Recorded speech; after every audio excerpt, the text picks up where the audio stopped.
إن صلاتي ونسكي ومحياي ومماتي لله رب العالمين وأنتم الأعلون إن كنتم مؤمنين كل نفس ذائقة الموت صدق الله العلي العظيم وصدق رسوله النبي الكريم ونحن على ذلك من الشاهدين والشاكرين والحمد لله رب العالمين. معزز تھے زمانے میں مسلمان ہو کر، معزز تھے زمانے میں مسلمان ہو کر، اور ہم خوار ہوئے تاریخ قرآن. ہے قول محمد قول خدا فرمان نہ بدلا جائے گا، ہے قول محمد قول خدا فرمان نہ بدلا جائے گا، بدلے گا لاکھ زمانہ مگر قرآن نہ بدلا جائے گا. میرے محترم بزرگوں اور دینی بھائیوں، اللہ تبارک و تعالیٰ کا بے انتہا احسان و کرم ہوا. اس نے ہم سب کو تمام ضروریات سے نکال کر، تمام مشغولیات سے نکال کر اپنے پاک گھر میں آنے کی توفیق عطا. اور اللہ تبارک و تعالیٰ کا سب سے بڑا احسان و کرم یہ ہوا کہ اس نے ہم سب کو ایمان والے گھر میں پیدا کیا. میرے محترم بزرگوں، سب سے خوش نصیب ہیں ہم سب جو آخری نبی کے امت میں پیدا ہوئے. میرے محترم بزرگوں، پہلے کا وقت جو تھا، کسی نبی کے اوپر ایک وقت کی نماز، کسی کو 2 وقت، کسی کو 3 وقت، لیکن ہم سب کے اوپر 5 وقت، پہلے 50 وقت کی نماز فرض ہے. لیکن اگر 5 وقتوں کی نماز ہم پابندی سے ادا کر لیے تو 50 وقتوں کا ثواب ملے گا. میرے محترم بزرگوں، ہم سب دنیا میں جو آئے امتحان کے لیے آئے. صرف عبادت کا کام لیا جاتا کہ عبادت کرنے کے لیے فرشتے ہی کافی. کچھ فرشتے ایسے ہیں جو قیامت تک یعنی کھڑے رہیں گے قیامت تک. کچھ فرشتے ایسے ہیں جو قیامت تک رکوع میں ہی رہیں گے.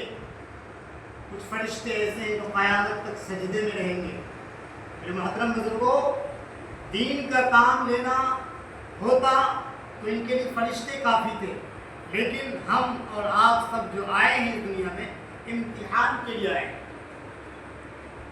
اب جیسے کسی بچے کا امتحان ہوتا ہے اسکول میں یا کالج میں یا مدرسے میں، اور رات دن ایک کر دیتا ہے محنت کرنے، جب جا کر کامیابی ملتی ہے. میرے محترم بزرگوں، یہ راستہ آسان نہیں ہے. اگر آسان سمجھا جائے اور محنت کی جائے تو بہت ہی آسان ہے. یہ تو بہت بھاری راستہ ہے جس راستے پہ ہم اور آپ چل رہے ہیں. یہ کام، دعوت والا کام جو ہے، یہ نبی والا کام ہے. پہلے کے دور میں علاقے میں، دیہات میں، شہر میں، قصبے میں، الگ الگ جگہ پر جو ہے دعوت کا کام دیا جاتا تھا. لیکن انبیاء کرام کے بعد، صحابہ کرام کے بعد، جو نبیوں کے بعد، العلماء ورثۃ الانبیاء، نبی کے بعد جو وارث ہیں، انبیاء کے وارث ہیں، وہ علماء ہیں. یعنی جو کام انبیاء کرام علیہ السلام کر کے گئے ہیں وہ ہم اور آپ سب کے ذمہ ہیں. مثال لے لیجیے، کسی گاؤں میں ایک نمازی ہے، سارے بے نمازی ہیں. وہ اکیلے ہر نماز پڑھتا ہے، تہجد کی نماز پڑھتا ہے، ساری نمازوں کو پابندی سے ادا کرتا ہے، لیکن کسی کو دعوت نہیں دیتا، کسی کو سمجھاتا نہیں ہے. میرے محترم بزرگوں، اگر اس گاؤں میں کوئی عذاب آئے گا تو اس نمازی کو بھی ان کے ساتھ جانا پڑے گا، یعنی مکس ہو جائے گا. کیوں؟ اس لیے کہ جو کام وہ کیا کرتا تھا وہ دوسروں کو نہیں بتایا، دوسروں کو نہیں سمجھایا. میرے محترم بزرگوں، یہی ہے دعوت والا کام. ہمیں جتنا پتہ ہے ہم اسے دوسروں تک بتانے کی کوشش کریں، دوسروں تک پہنچائیں. میرے محترم بزرگوں، حضرت التمش شمس الدین التمش شاہ بہت بڑے بادشاہ گزرے ہیں. ان کا واقعہ ہے جب ان کا بادشاہ کی واقعہ ہے. بادشاہ کا جب آخری وقت تھا، بہت بڑے بادشاہ گزرے. میرے محترم بزرگوں، جب آخری وقت تھا ان کا تو ایک خط میں کچھ لکھا انہوں نے، کہا میرے مرنے کے بعد اس خط کو کھولنا۔ جب اس خط کو کھولا گیا مرنے کے بعد، اس میں کوئی زمین کی باتیں لکھی نہیں تھی کہ ہماری دولت کسی کو سونپ دینا۔ آج ہوتا ہے نا، مرنے سے پہلے وصیت نامہ بنایا جاتا ہے کہ یہ زمین ان کی ہو گئی، یہ زمین ان کی ہو گئی۔ اس وصیت نامہ میں یہ لکھا ہوا تھا کہ میرے مرنے کے بعد میرے جنازے کی نماز وہ پڑھائے گا، یعنی 3 شرائطیں لکھی ہوئی۔ پہلی شرائط تو یہ تھی میرے جنازے کی نماز وہ پڑھائے گا جس کی کبھی تہجد کی نماز نہ چھوٹے۔ آج کل تو ہمارا یہ حال ہے، فجر پڑھتے ہیں ظہر غائب، ظہر پڑھتے ہیں عصر غائب، عصر پڑھتے ہیں مغرب غائب، مغرب پڑھتے ہیں عشاء غائب۔ اصل جو نماز تھا ہمارا خشوع و خضوع اٹھا لیا گیا۔ نماز پڑھنا کمال نہیں ہے، بلکہ نماز میں سکون ہونا کمال ہے۔ جو ہم نماز پڑھ رہے ہیں، نماز پڑھنے کے ساتھ ہمیں احساس یہ ہونا چاہیے ہم جو نماز پڑھ رہے ہیں اللہ تبارک و تعالیٰ ہمیں دیکھ رہے ہیں، یا ہم اللہ تبارک و تعالیٰ کو دیکھ رہے ہیں۔ یہ تصور دل میں ہونی چاہیے۔ یہ کہ نہیں کہ نماز ہم پڑھ رہے ہیں مسجد میں اور ہمارا دھیان کہ کوئی کام چھوٹ گیا یا کوئی چیزیں چوری ہو گئی یا کوئی چیزیں کہیں گم ہو گئی، وہ چیزوں کا دھیان آ گیا۔ صرف ہمارا دھیان اور تصور یہی ہونی چاہیے، یعنی خیال یہ ہونا چاہیے کہ ہم مسجد میں ہیں، اللہ تبارک و تعالیٰ کو ہم دیکھ رہے ہیں۔ نماز پڑھنا اللہ تبارک و تعالیٰ سے باتیں کرنا برابر ہے۔ کہیں فون کرتے ہمارا ٹیلی فون نمبر ہے، لیکن جو ہمارا دین کا ٹیلی فون نمبر ہے وہ 5 وقتوں کی نماز ہے۔ تو میرے محترم بزرگوں، اس میں شرائط، یعنی جنازے کو 3 دن ہو گئے، جب شرائط پڑھی جاتی تھی سارے پیچھے ہٹ جاتے تھے۔ بڑے بڑے علماء، بڑے بڑے بزرگ سب میں کھڑے تھے، لیکن کسی کی ہمت نہیں ہوتی تھی کہ ہم جنازے کی نماز پڑھا دیں۔ دوسری شرط یہ تھی میرے جنازے کی نماز وہ پڑھائے گا جس کی کبھی تکبیر اولیٰ نہ چھوٹی، جس کی کبھی تکبیر اولیٰ نہ چھوٹی ہو۔ اب تیسری وصیت یہ تھی کہ میرے جنازے کی نماز وہ پڑھائے گا جس نے کبھی اپنی آنکھوں سے کسی غیر محرم کو نہ دیکھا۔ یہ 3 وصیت تھی۔ میرے محترم بزرگوں، جنازے کو 3 دن ہو گئے، سب ایک دوسرے کو دیکھنے لگے، تکنے لگے۔ آخر میں جو ہے وہ بادشاہ سب سے باہر نکلتے ہیں اور کہتے ہیں آپ نے تو میری جو پوشیدہ راز تھی اسے کھول دیا۔ پھر سب سے آگے کھڑے ہو کے کہنے لگے اللہ کا شکر ہے جب سے میں اپنی زندگی سنبھالا۔ ایک بادشاہ ہونے کے باوجود، بادشاہ کو کتنا کام ہوتا ہے، پردھان منتری کو، اللہ کا شکر ہے آج تک میری تہجد کی نماز کبھی قضا نہیں۔